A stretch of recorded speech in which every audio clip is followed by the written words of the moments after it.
বন্ধুরা, আসমিনা কিচেনে আপনাদের ঘরে স্বাগত জানাই।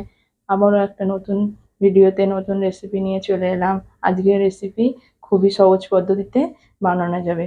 আর পুঁটি মাছের ঝাল চচ্চড়ি। আমি এখানে 200 গ্রাম মতো পুঁটি মাছ নিয়ে নিয়েছি ছোট ছোট। রেসিপিটা বানাবার জন্য আমি এখানে দুটো মিডিয়াম সাইজের সরু সরু করে আলু কেটে নিয়েছি, আর দুটো পেঁয়াজ কেটে নিয়েছি পাতলা পাতলা করে মিডিয়াম সাইজের, 8টা-10টা কাঁচা চেরা লঙ্কা নিয়ে নিয়েছি, আর একটা টমেটো ছোট ছোট করে কেটে নিয়েছি। পুঁটি মাছের ঝাল চচ্চড়ি বানানোর জন্য আমি যে যে মশলাগুলো নিয়ে নিয়েছি: হলুদ গুঁড়ো, লঙ্কা গুঁড়ো, জিরে গুঁড়ো, ধনে গুঁড়ো, আর আদা রসুন একসাথে পেস্ট করা আছে, নুন আর সর্ষের তেল। ঝাল চচ্চড়িটা বানানোর জন্য আমি এই হাঁড়িটা নিয়ে নিয়েছি।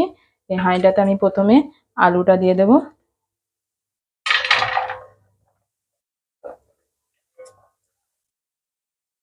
পেঁয়াজ সব একসাথেই দিয়ে দেব, লঙ্কা, টমেটো। হাঁড়িতে আমি আলু, পেঁয়াজ, লঙ্কা, টমেটো সব একসাথে নিয়ে নিয়েছি। তারপরে আমি 1/2 চামচ হলুদ গুঁড়ো দিয়ে দেব। যেহেতু আমি এখানে কাঁচা লঙ্কা দিয়েছি 8-10টা, তাই অল্প পরিমাণে গুঁড়ো লঙ্কা দিয়ে দেব, খুবই সামান্য পরিমাণে। 1/2 চামচ জিরে গুঁড়ো,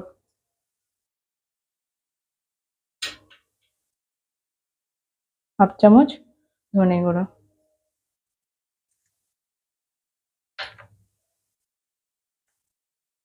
আদা রসুন বাটা 1 চামচ। আমি স্বাদ মতো নুন দিয়ে নেব। এখানে 5 চামচ সর্ষের তেল দিয়ে দেব।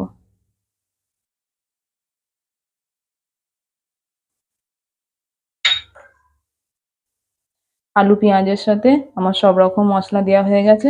এবার আমি এটাকে ভালো করে মাখিয়ে নেব কিছুক্ষণ ধরে। মশলাগুলোকে একটু ভালো করে মাখাতে হবে।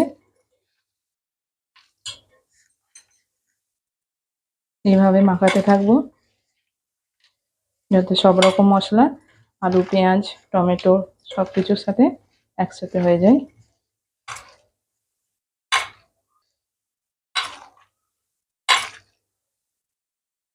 আলু পেঁয়াজের সাথে আমার মশলাগুলো সব একসঙ্গে খুব সুন্দরভাবে মাখানো হয়ে গেছে। এবার আমি মাছটা দিয়ে দেব। মাছটা দিয়ে অল্প করে মাখিয়ে নেব। খুবই অল্প মাখাবো মাছটা দিয়ে।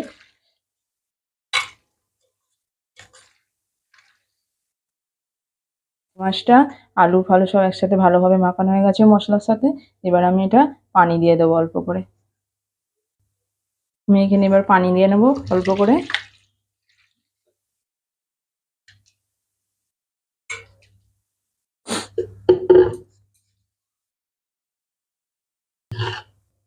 সম্পূর্ণ আমার রেডি হয়ে গেছে। এবার আমি ঢাকা দিয়ে 15 মিনিট মতো রান্না করে নেব। গ্যাসটা আমি এরকম হাই আঁচেই রাখবো, 15 মিনিট রান্না করে নেব। চচ্চড়িটা হালকা ফুটে উঠেছে। এবার আমি গ্যাসের আঁচটাকে মিডিয়াম করে দেব। আলু পেঁয়াজ ভালোভাবে মাছটা সেদ্ধ হয়ে যাবে। মিডিয়াম আছে আমি আরো 15 মিনিট চচ্চড়িটা হতে দেব। পুঁটি মাছের ঝাল চচ্চড়িটা পুরোপুরি ভাবে রেডি হয়ে গেছে। এবার আমি এটাকে নামিয়ে নেব। এবার আমি এটাকে পরিবেশন করে নেব। দেখুন চচ্চড়িটা কত সুন্দর হয়েছে। আপনারা চাইলে আমার মতো পদ্ধতিতে বানিয়ে দেখতে পারেন, খুবই সুন্দর লাগবে। এরকম চচ্চড়ি গরম ভাতের সঙ্গে খেতে খুবই ভালো লাগে। আমার রেসিপি যদি আপনাদের ভালো লেগে থাকে তাহলে লাইক, কমেন্ট, শেয়ার করে দেবেন আর সাবস্ক্রাইব করে দেবেন। আবারও দেখা হবে নতুন ভিডিওতে।